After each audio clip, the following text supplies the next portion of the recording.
find a name for us.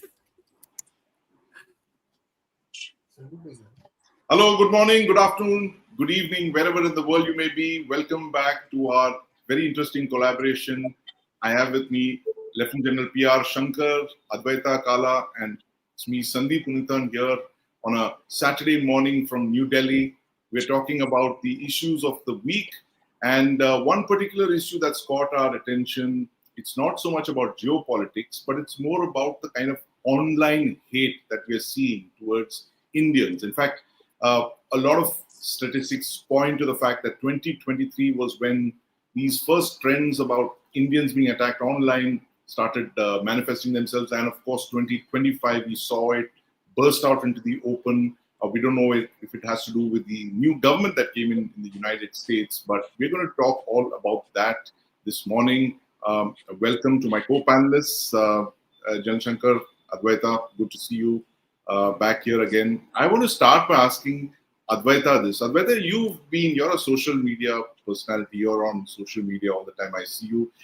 But are you seeing this? Are you detecting what I am? This wave of hatred against Indians. Are Indians the new Jews?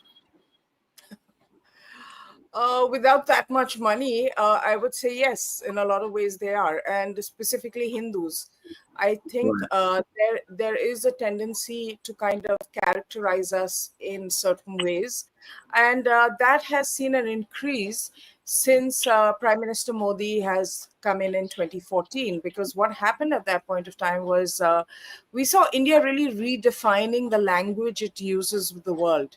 Primarily earlier, it was more of a benefactor and someone seeking sort of interaction, where we were seeking from other countries, can you do this for us? Can you do that for us? And with Prime Minister Modi, we've seen that needle shift. We've moved into a more kind of equal and a transactional relationship to whatever extent it is possible, given the dynamics. And that would, of course, ruffle feathers because, it's like a Hindi saying, na, meri billi mujhko meow. So in that sort of way, I think there was a tendency to see India as somebody who they would have to do for, or what we call the white man's burden.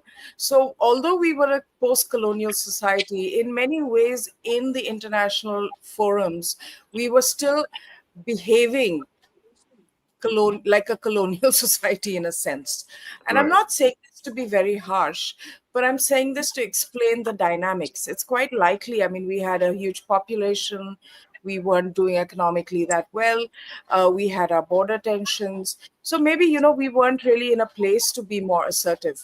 But Prime Minister Modi, with his personal attitude, and I say this so often, na jhukunga na jhukne dunga, that sort of approach to interaction started shifting the narrative, and steadily, to the extent that now 10 years plus on, we find ourselves in a very different position in the world.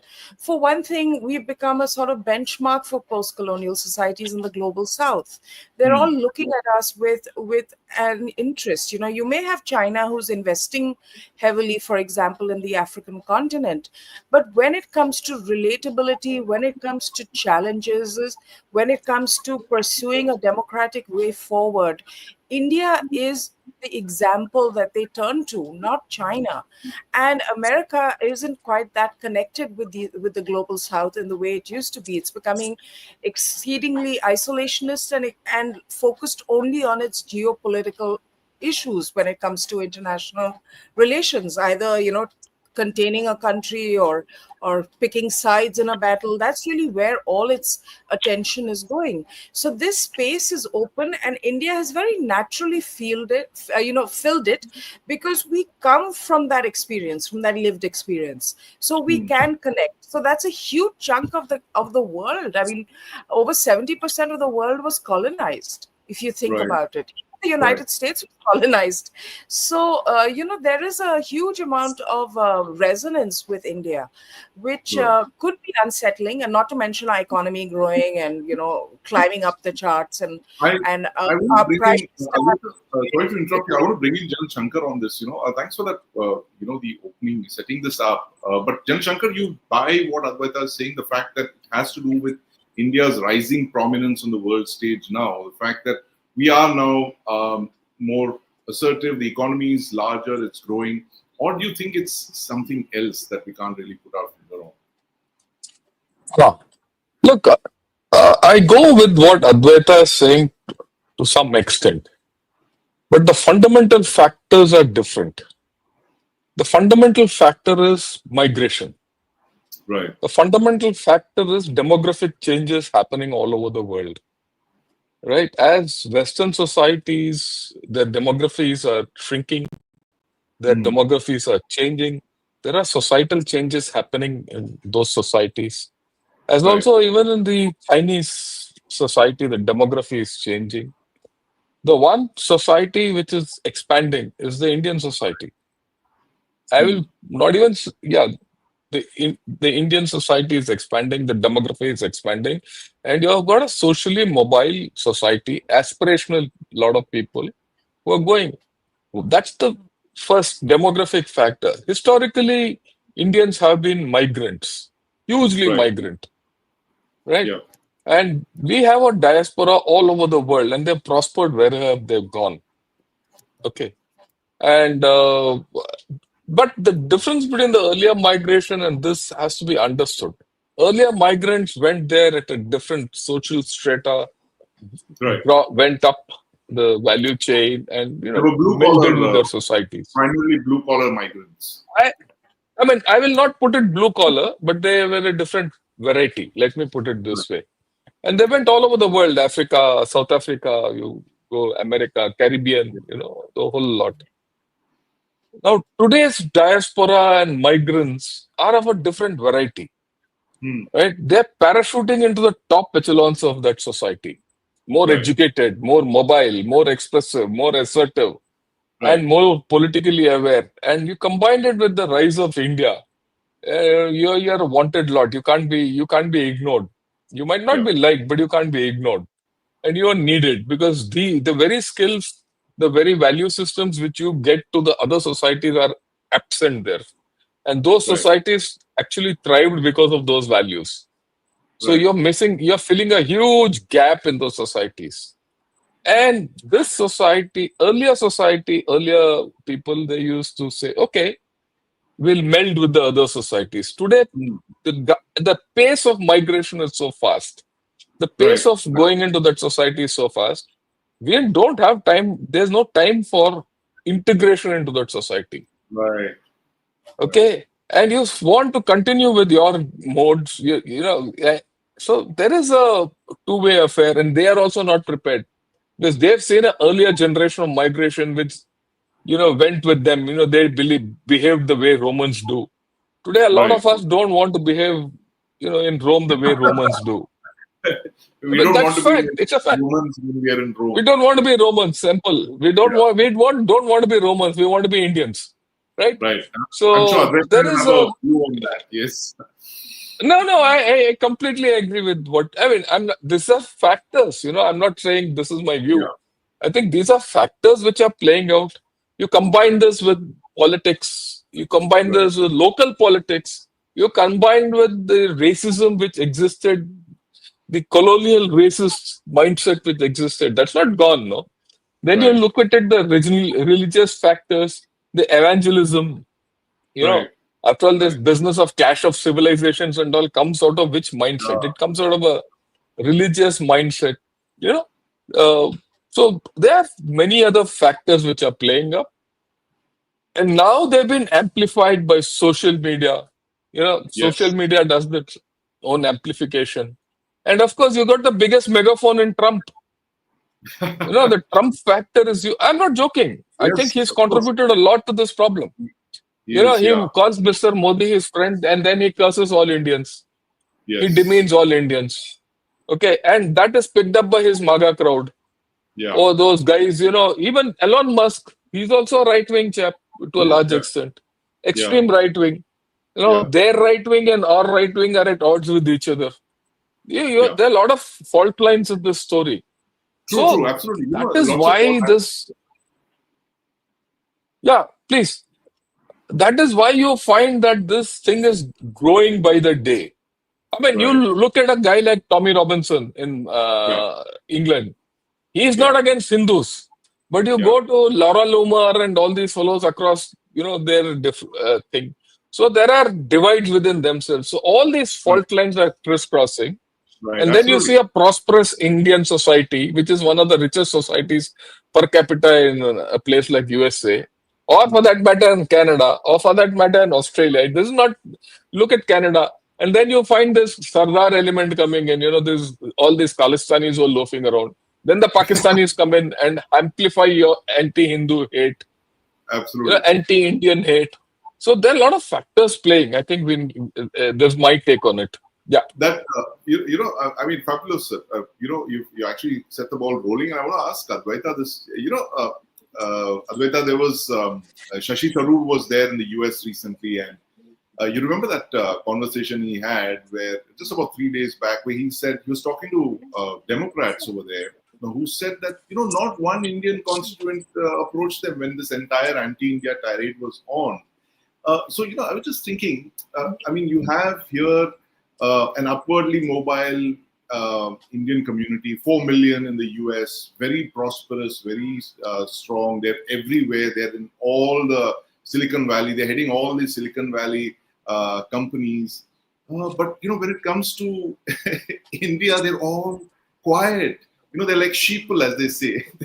Not one chew comes out of them when India is being targeted like that. So is this upwardly Indian mobile community, largely passive, worried about their, H-1B visas, worried about the fact that they can be, deported if they say anything? Is that what we're looking at? They're not organized. That's clear. It's become clear in the last couple of months at least.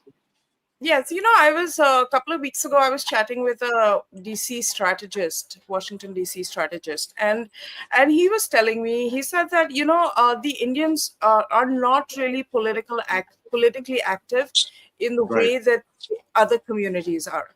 Okay. Or even other countries. And I said, oh really? Because we see a Vivek Ramaswamy, we see someone like a Tulsi Gabbard who's a Hindu, in such high office, getting so much attention, and we feel like India's moment is coming. Or a Right. Ro Khanna, for example, in Right. California. So or the Indian American, sorry, their moment is coming. And he says, no, that's not how it works in DC. These guys are also part of the political process. They're also Americans first. They have to, Hmm. look after what the US needs and wants. He says the thing is that, first of all, the Indian American community has been predominantly pro-Democrats. Right. So they have voted en masse for, Democrats, and Hmm. not voted in those kind of numbers for Republicans. As Right. a result, you already have that inbuilt sort of distance, right? Hmm. Because they're not votaries of the Republican Party. Right. Okay, nonetheless, Republicans have come to power. They're doing well. More importantly, they've captured the culture. They've captured the cultural narrative, which Right. is very, very important anywhere in the world. It is to a large extent about the cultural narrative, and the right in the US has captured that. Their message, their conversations are resonating with people. Trump saw more African American voters, more Latina voters, or Hispanic voters than any other Republican president has ever seen. So Hmm. this is something that frankly goes a little beyond race. I've lived in the US. In fact, Yeah. the representative from the area where I lived is Marjorie Taylor Greene, who's sharp MAGA. So you can Where imagine. Advaita, you were in where, Louisiana or one of No, the Georgia. Georgia? I My was, God, yeah. Bible So that's Belt, the isn't it? Bible Belt, MAGA, rednecks. I hate that term because Right. I don't like it. I think it's racist. So uh, that sort of thing. Does impact the cultural narrative of the time. So Hmm. I think Americans really the US is a country where you've got to stand up and be heard, or Right. you'll just get kept aside, like any Yeah. democracy. So I think of course the Indian Americans need to organize and be more assertive for themselves and Right. for their land of origin, not necessarily their country, but certainly their Right. land of origin, in the way that the Jews are for Israel, for example. Yeah. But I also think that we ourselves in India need to also function in cities like DC in a very different way.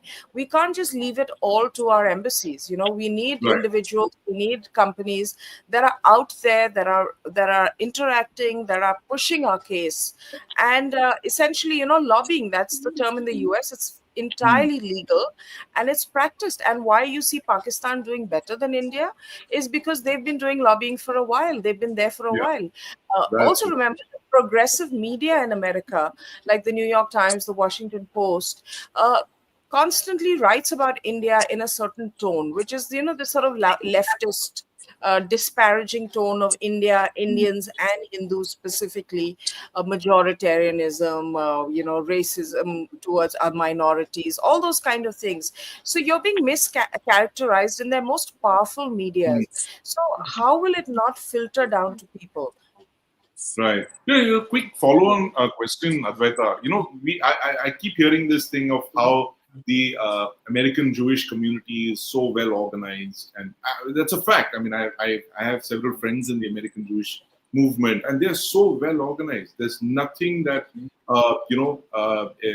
they are a voice for Israel, for instance. Is it? Does it have to do with the fact? Is it a racial thing?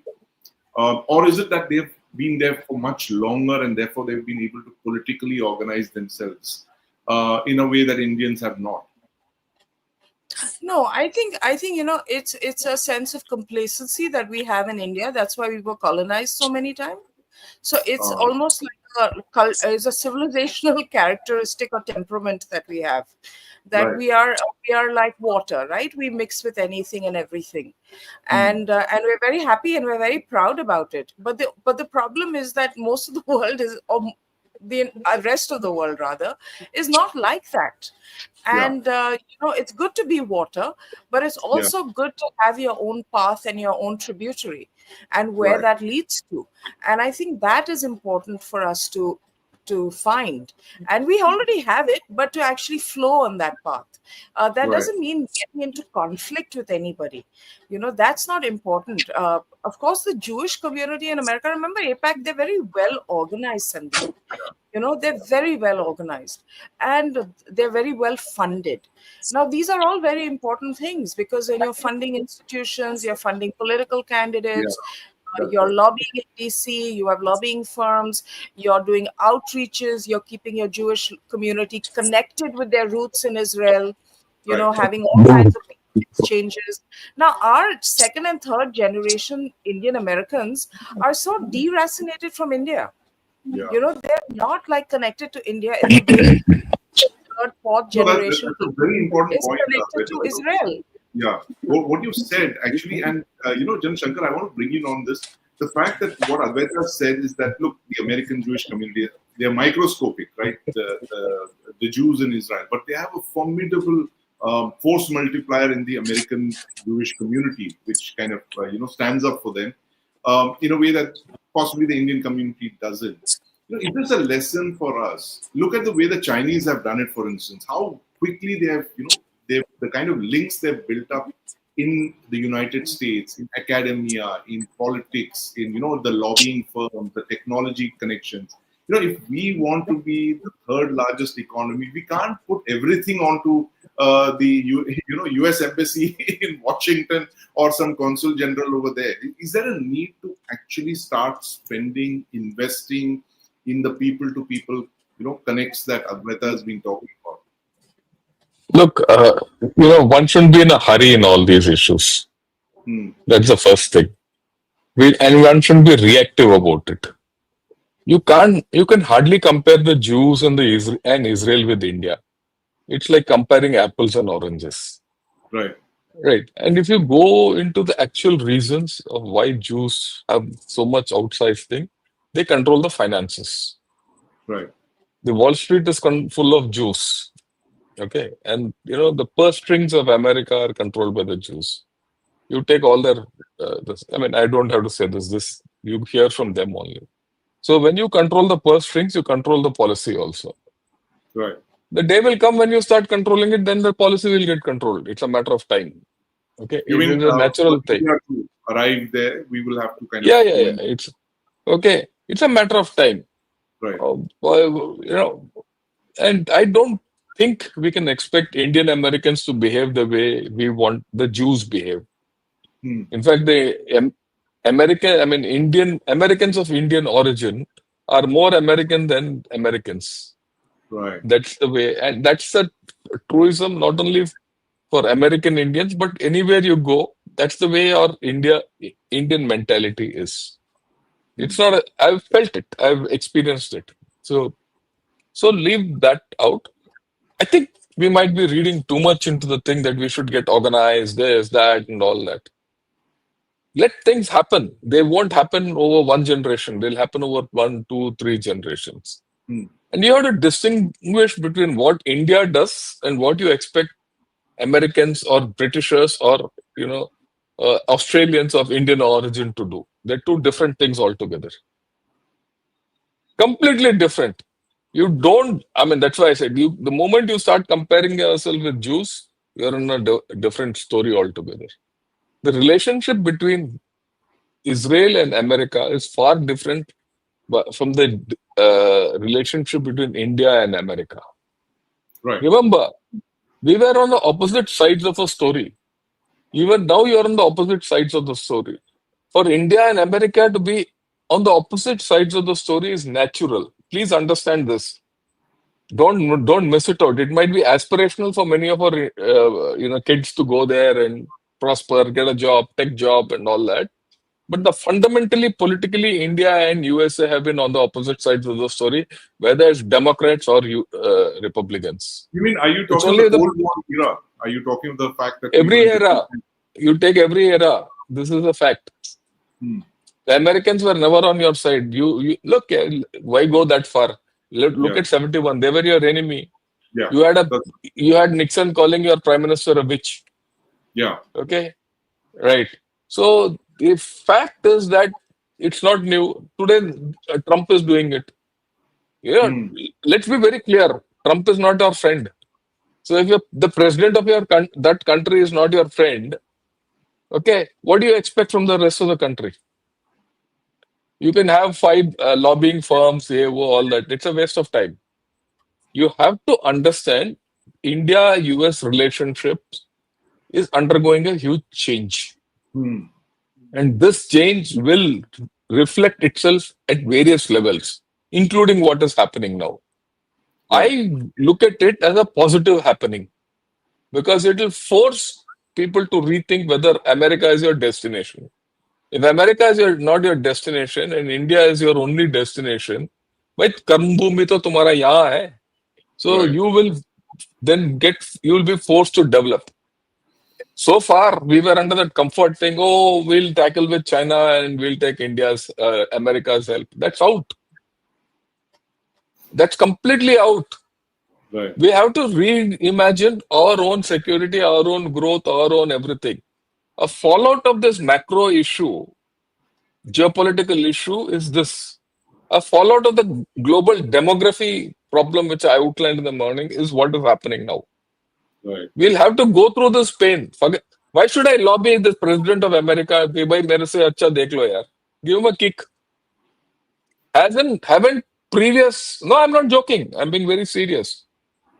Haven't our previous governments done that when even if we were weak, we kicked out Coca-Cola, Right. and then Coca-Cola came running कि भाई हमें ले लो वापस. Many of you are not from that generation which didn't see Coca-Cola. I'm from that generation. I'm Okay, also, I remember General Shankar and maybe. Coca-Cola stopped. Yeah, okay. Coca-Cola came back. Yeah. Okay, people talk of the civil nuclear deal. उसमें हुआ क्या? What has happened out of this great civil nuclear deal? Nothing happened. $22 So billion. far, nothing has happened. Yeah. Zero. So, but your nuclear thing has grown. So you have to have that thing that India will grow without USA. Right. So we should stop bothering so much about USA. And when we bothered about USA, what did that fellow do? He went and sat in Pakistan's lap. And what did you do Other way yesterday? around. I'm not sure if it's. Okay, whatever you call it. What happened day before yesterday? There's, Shabaz Sharif and that other joker, Munir, went and took a photograph with that orange man. Yeah. And they were very happy about it. And he's also very happy about it. So if this is the overall Yeah. construct, Yeah. Yeah. how do you expect, whether it's distrust, hate, mistrust, whatever you call it, not being against India? There is also inbuilt fear with them. Right. Please understand. Unfortunately, they've entangled with India now. They can't run away. All they've invested in India. If tomorrow they say, "Well, we don't want India," take a goodbye here. We don't want to go. We don't send your boys there. Don't send your girls there. Okay, they have no choice but to come here. America will stop. The world will stop. Right. There's You're a saying that reality. India won't stop. See, interdependency. India won't. Yeah. No, India won't stop because there's nothing to go forward. In any case, it doesn't matter. We are so backward. I mean, that if you look at it from a different perspective, we'll struggle along. But definitely, USA will stop functioning. So will all their systems will collapse tomorrow. Okay. Okay. Advaita, you Now believe the that's the point case? is, Yeah. yeah, it's a fact. I mean, whether Advaita says or not is not the issue.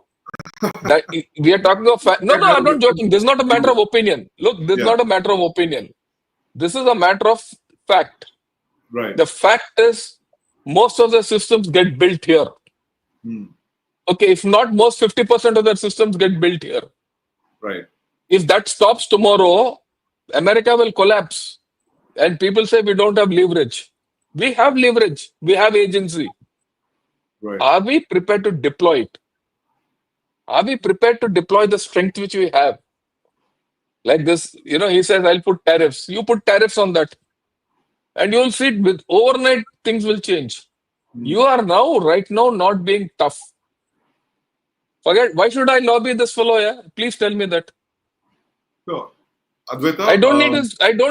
Look, we have to accept 2-3 things in this fundamentally. Accept the fact that you will not grow at this 7-8% for 1, 2, 3 years. After that, you'll restitute. Go through some pain. Okay, you'll not anyway enjoy life without going through pain. Be prepared for it. Our predecessors did it. right. Mrs. Indira Gandhi told this joker to walk. Nixon. Okay. Yeah. People, we've told them many times. What happened after that? They came running back. No, they want us as a strategic partner. Trump doesn't want us as a strategic partner. Chalo bhai, aage badao.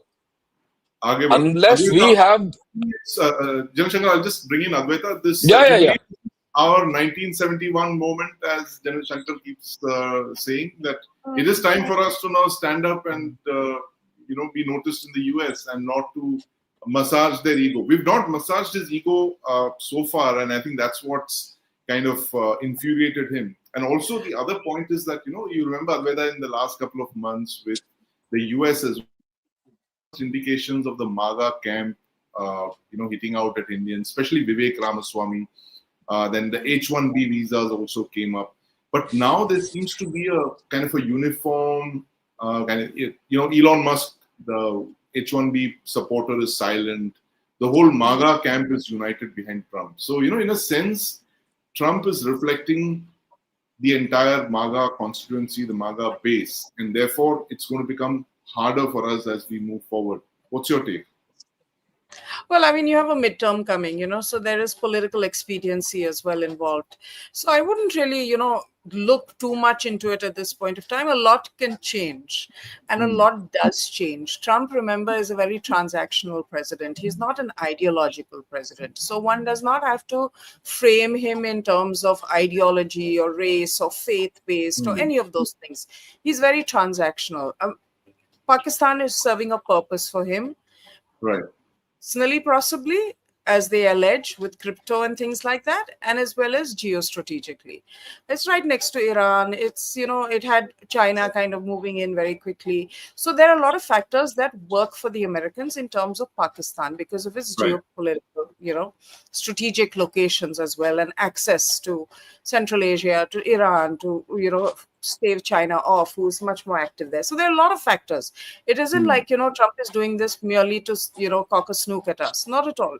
Also, the world has changed since 1971. It's changed since the Cold War. It's become Right. a multipolar world. Most recently, you saw, imagine the United Kingdom agreeing to recognize Palestine, Yeah. right? You saw France doing it. The United Kingdom is such a close ally of the Americans, and the Yes. Jewish lobby is so forward and so assertive there, and yet you have something like this happening. So Right. the world is striking out on its own in different ways. Not only, us, but even England is saying, we have our own position on these issues and we're not going to be determined by what the Americans say. But also, what we must recognize that it is a superpower. It is the most powerful country in the world. Yes. China is a powerful country, but America is a country that we have more in common with. Right. We have a lot of people's exchange. We have democracy in common with them. We have diversity in common in them. We have to find those common paths. And look, Right. people keep talking about, oh, are we going to have a World War III? Are we going to have a World War III? And I always say we already have it. It's just coming in different forms. It's economic Right. warfare. It's cultural warfare. It's narrative warfare, which is far Right. more potent than any weapons can be. When you start narrative warfare, it travels around the world in a matter of seconds. It picks up resonance. It creates tribes out of people online, which filters down to tribes on the ground. Hmm. So this narrative warfare is very, very, very potent. And I think, this is where I feel, and I'm going to reiterate, that you have to work with countries in the systems that they are familiar with. And Right. if that system of in Washington, D.C. is one where you have to interact, engage, have conversations, push, advocate for certain things for your own country, then that's what you have to do. See, if we're a huge market for the Americans, then the Americans also bring value to us in terms of our economic growth. We don't have Right. to take this, to the extremes and say your way or my way. We can Hmm. find a middle ground. And I think we should find a middle ground as the oldest and the largest democracy in the world. It suits both of us. And Trump, Right. yes, he's a maverick. Okay. I would go so far as to say today H1B is an issue. 6 months from now, it just may not be. You don't know with him. Like we didn't anticipate this coming, you don't know with him. He is catering to his base. And that's Right. really what he's doing. Our politicians in India do it all the time. And Yeah. we should expect politicians in the West to do it as well. Right. No, in fact, very interesting points, Advaita. And the fact is, I think they're more closely aligned to their core vote base, the MAGA base, and they have a connect with them, and they kind of reflecting what's going on over there. And as General Shankar said, that there are huge demographic changes. I mean, there's tectonic demographic changes, and the new generation of Indians may not be integrating the way that their fathers or their grandfathers did, and that is seen in social media. I mean, I have a friend staying in Europe, and she just sent me, and she's of Indian origin, and she sent me all those videos and says that, oh, Indians never assimilate. Look what they're doing in our streets. Look what they're putting in our rivers. All of those things. They're not assimilating. They're not being the nice, quiet, within the four walls of the house Indians that their fathers and grandfathers were. I think they're going out and they're seen more openly than You know, their you know, previous Sandeep, generation. Sandeep, some things we cannot, take away from the US, in the sense that race is so deeply embedded in their culture. I have a 6-year-old nephew who goes to little kindergarten school, and the other day he sent me a school project, and it was kids, drawing out their faces, and Right. he has a very multicultural classroom. But I found it adorable that his face was totally brown. So it was Okay. colored brown. And I was like, at such a young age, they've become so familiar with the color of their skin, for example. Right. Right. This is the sort of leftist slash liberal definitions which are coming to roost now, Right. in societies. And absolutely, demographic change is a huge factor. My friend, I've mentioned him earlier to you as well, who's American, who's white male, and he says, I look at my kids' class pictures, and I just don't understand what's happening. And he's not racist, but Mm. there is that tendency to feel like, what's happening in my land, what's happening Yeah. to our culture, to our identity. Right. And Yeah. Jan Shankar, the other thing is that we are also such a large demographic online, social media thing. I mean, there are what, 700, 800 million Indians on social media. So anything you put out there is guaranteed viewership, guaranteed responses. If there's, anything that you tag Indians and put it out there, you will get feedback, you will get your traction. You think that's also partly fueling this entire social media Yeah. obsession we have? No, We are an the social media itself is a huge divisive element in this whole story. Right. Right. Okay, and these days you see social media politicized. Every political party has its own social media. Like Right. Truth Social is a personal social media which has become popular. Right. It is heavily biased. So social media has also taken on, sides, if Right. I say. And then, like Advaita said, it's the most consequential country, US rich country. It was what fine. The fact is, it's a divided country. No, I'm not joking. No, it is. I It is, of agree course. with what she said. It's a heavily divided country. The US I learned of and then went and stayed in sometime, 15 years back to what it is today is completely different. People are different. I mean, one couldn't think of a presidential candidate talking of trans rights as something very important. While it is an important factor, but it's not, at that level. So the point is that societally, that country has changed. And fundamentally, that country itself is a troubled country. If you look at its own history, okay, it's a very troubled country. It's a country of migrations. And, there's a book, everyone remembers Samuel Huntington for his book, Clash Yeah. of Civilizations. Okay? Yeah. You must read a book called Who Are We? Right. It's about America. He says, what is American? There's nothing American because the chap who's American has been either exterminated along with all the bisons and all those buffaloes, or he's sitting in a reserve. Period. Mm. The original American doesn't exist; he's extinct. So who are they? Do they have an identity? Right. Is that white American the guy who's an Anglo-Saxon or a Germanic chap or a French guy or a Mexican or a Spaniard or what is he? Or all the derivatives, all those slave trades which they did. It might be not great to talk about it, but that's their history. If you look at their civil war, you see why did that civil war take place? This is the country which fought with itself Yeah. and That's true. massacred each other. Right? This is the country which didn't respect each other till as late as 60s. There were no adult suffrage for a long time. So what are we talking of? When you go that route, look, America is not your ideal. Okay, it's not never anyone's ideal. It might be the biggest democracy. That's about all. But Right. it's got its own flaws. It's not the ideal democracy. The problem is all those American, because they've established narratives, they've established media, they have control and all. These rags like, New York Times and Washington Post who have dominated the whole thing treat others like this thing. They don't look at themselves. And we like fools start respecting them. You have to take them for what it's worth. Whether it is a right-wing channel like Fox or a left-wing channel like, CNN, you take it for what it's worth and do what you're supposed to do. Right. We have to find our own space. Okay, as we grow, we can't be denied our space. Right? Let's not bother. And whether if there's hate, come back. You don't have to go there. I mean, that I have very simplistic solutions on this. No, it's a good But for point. the, come Jan back Shankar. here. Why do you want to listen to that fellow? Didn't Gandhiji come back from there and gave you liberty here? Keep No, calm and carry that's our on. history. Yeah, Yeah. yeah. You get what you want from that society. I'm not saying don't go there and don't study. Go there, learn technology, come back and build India.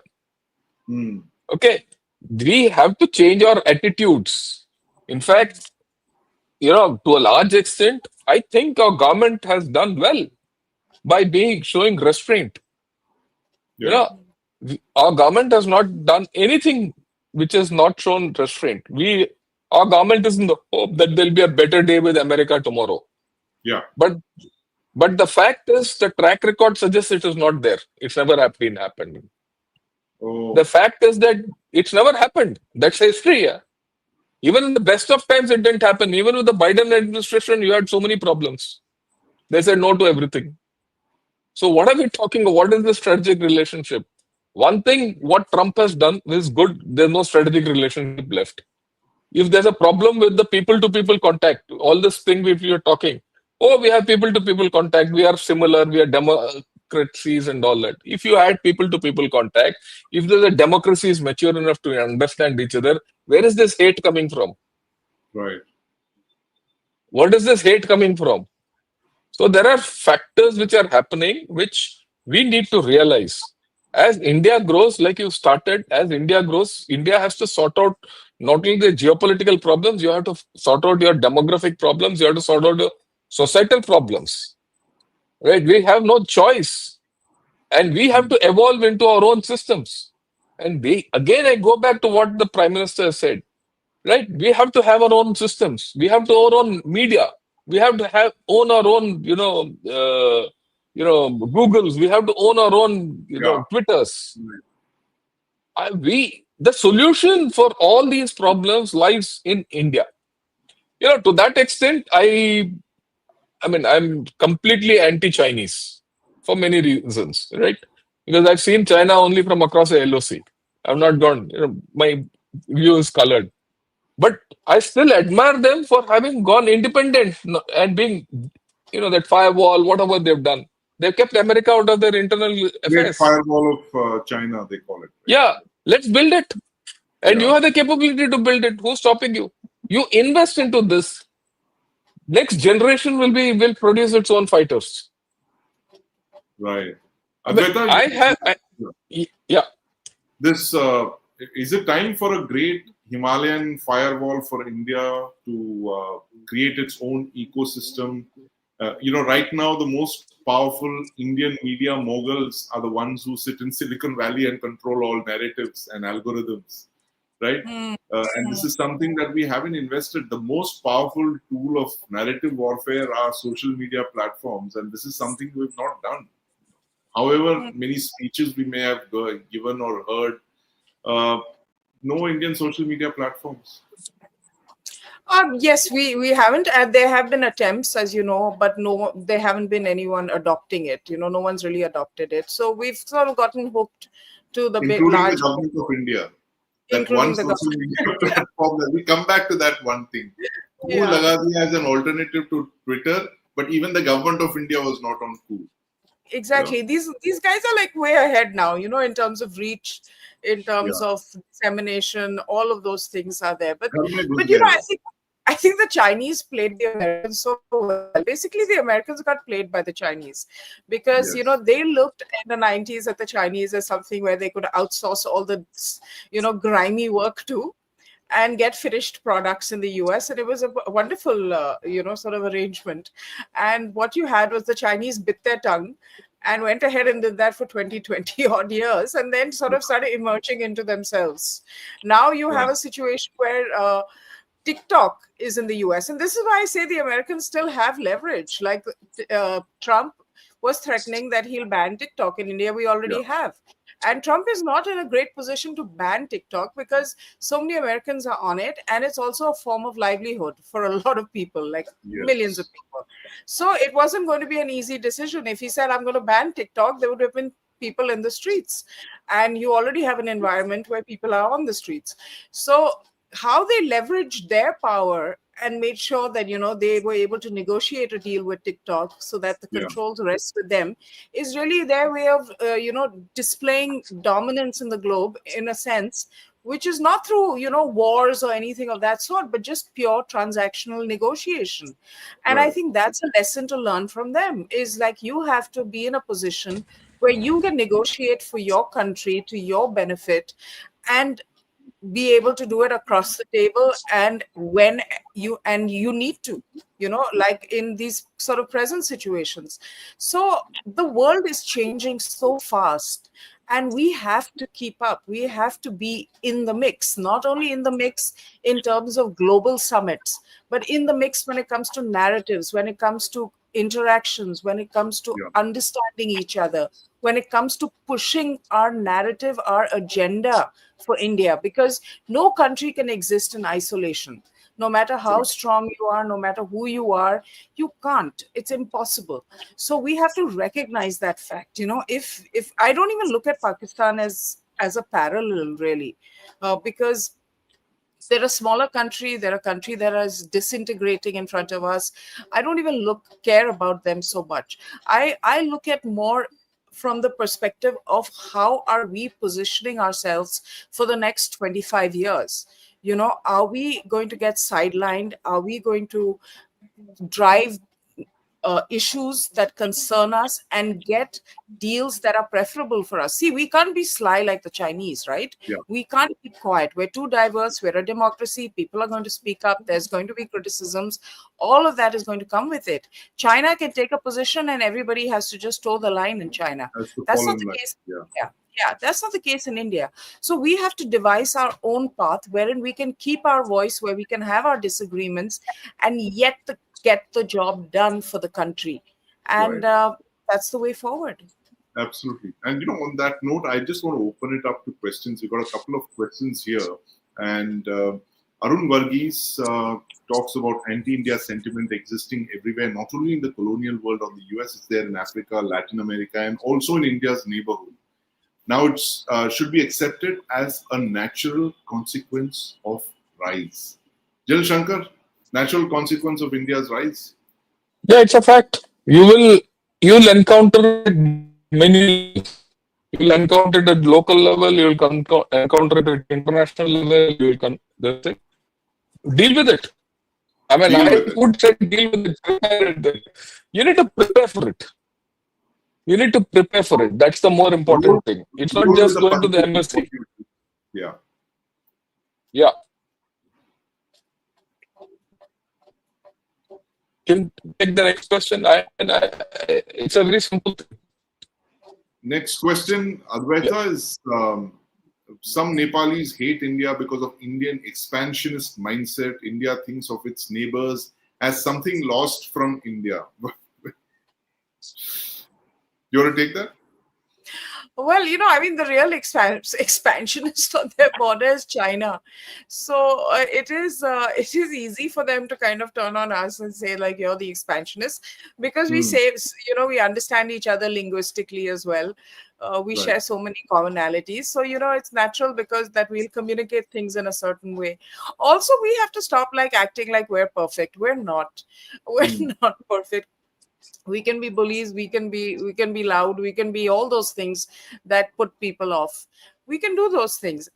Important thing is, yes, I again reiterate, it's not only about the United States. When I lived in Myanmar, in Burma, they said, your country doesn't engage at all with us, and Right. we're so close by. And I was surprised at the amount of Indian influence there, in food, in entertainment, in culture also.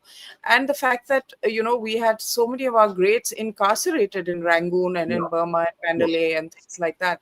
So there has been a tendency wherein we have become too inward looking, and we're too focused on ourselves and our flexing within our borders. I think we have to reach out to other nations, other countries as well, and talk to them and have conversations and be there. Prime Minister Modi's done a remarkable job in terms of getting India out into the world, and now there has to be a trickle down and a follow through on that getting out into the world. Remember, Right. Big countries don't become big countries because they have only military power or they only have economic power. No, those are not. They also have cultural power. Yeah. They also have people to people power, and those are aspects I think that we have not developed as much as we need to. Right. Absolutely. In fact, smart power, as they call it, not just hard Mhm. power or soft power, but smart power. BS The other wants thing, to. Sandeep, I think it's very important to communicate to the Agree. Americans that when our people go to their country, like in the tech jobs and things like that, frankly, it's the best of our people who are going. Who are. That's why we call it the brain drain here. So Yes, they shouldn't absolutely. feel like we're sending our discards to the US or we're sending criminals to the US. Like Trump goes on and on and on. It's About the important that we immigrants, the illegal communicate the immigrants. fact. That's right. Yes, that the most intelligent, the brightest from our country Yeah. are going there, and that's a problem for us as well, not just for them. It is, and General Shankar will keeps talking about the fact this brain drain. Our best engineers are going out of India. They're working in the US. Of course, they're doing stuff for India as well. But VS's question is on similar line. I don't understand why we expect American Indians to speak for India.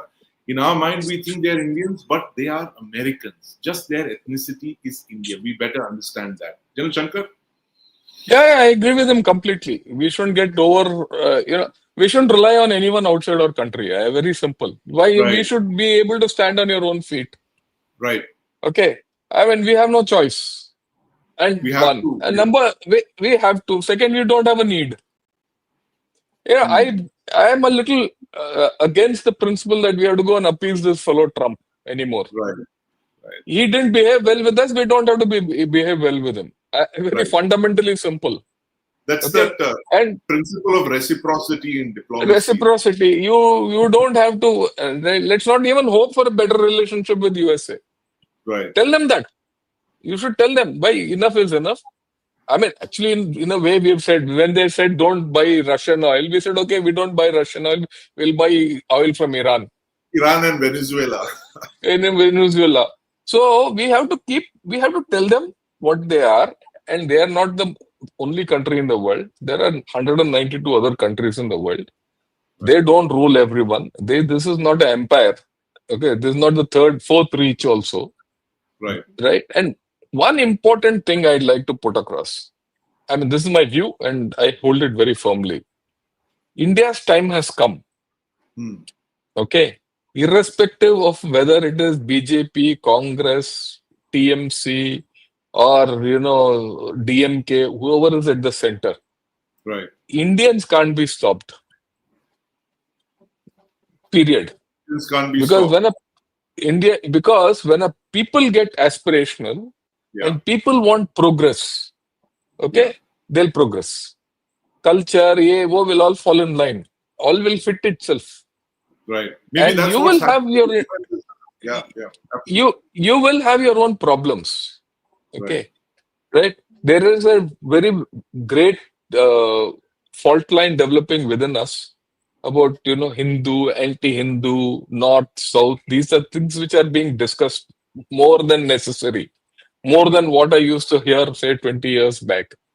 This is a problem which we have to face as we grow up, Yeah. as we progress, as we develop economically, as we develop culturally. Because as we develop economically, our cultural development seems to be going down, Hmm. right?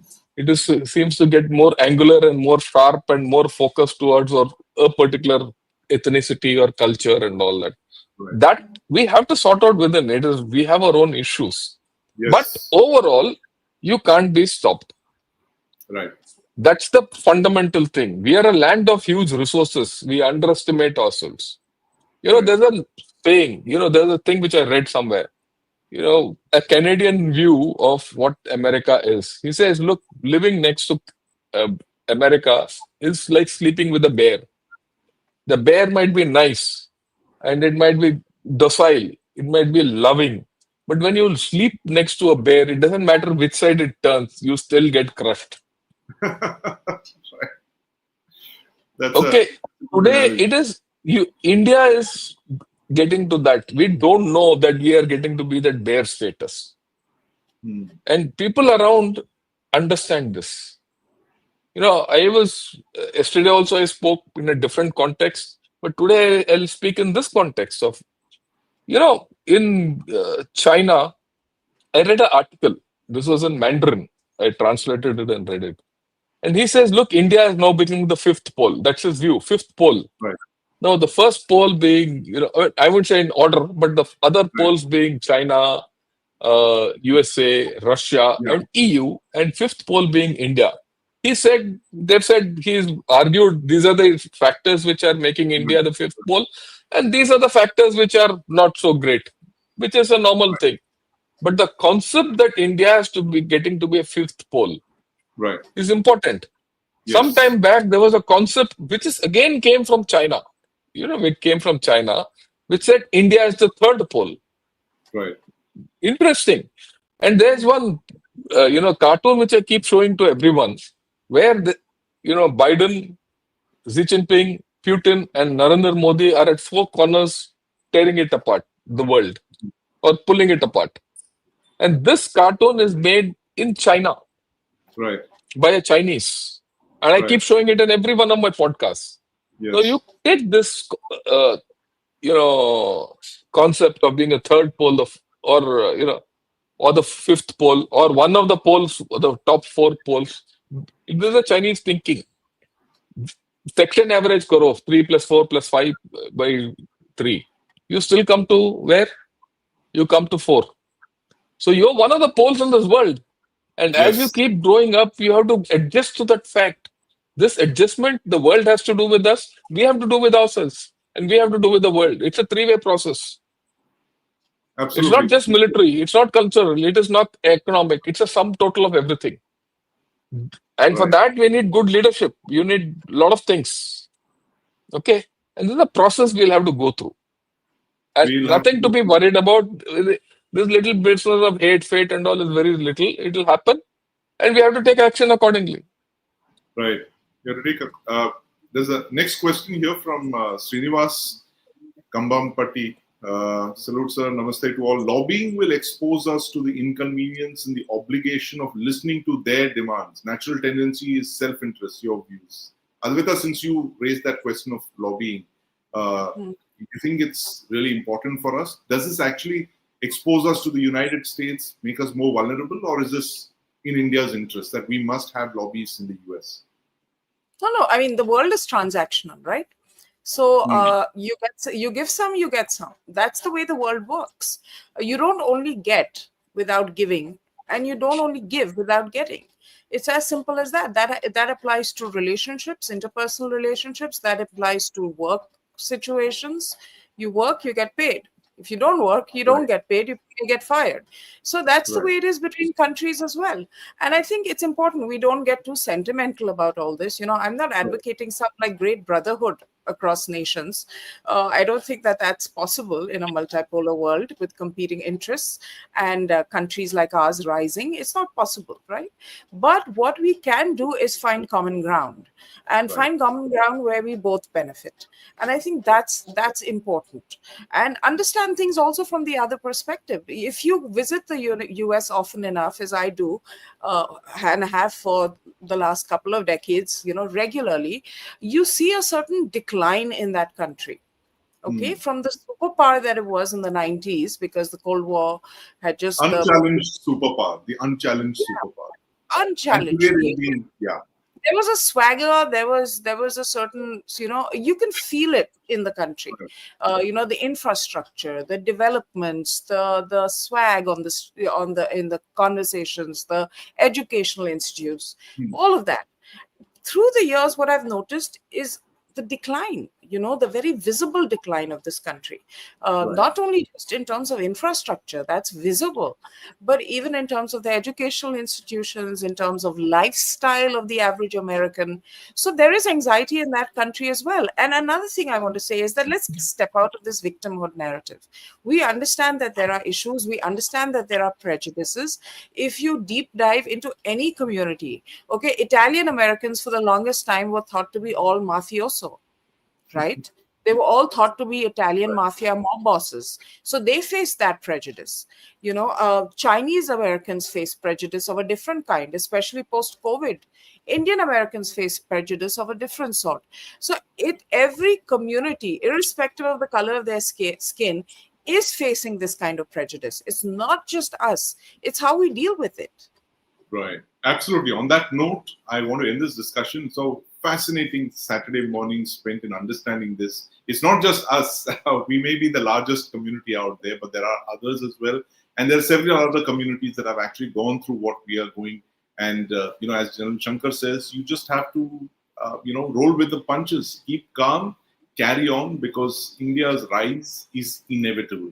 And on that note, I want to thank both my panelists, General Shankar, Advaita Kala. What a fascinating discussion this has been. And to all our viewers, please keep tuning in every Saturday, 9 a.m. Indian Standard Time. I promise you won't be disappointed, because the kind of debate that you'll get over here, you're unlikely to see these perspectives on any other channel. Thank you very much for joining us. Thank you for your time and your thoughts. Thank you. Thank you. Thank you.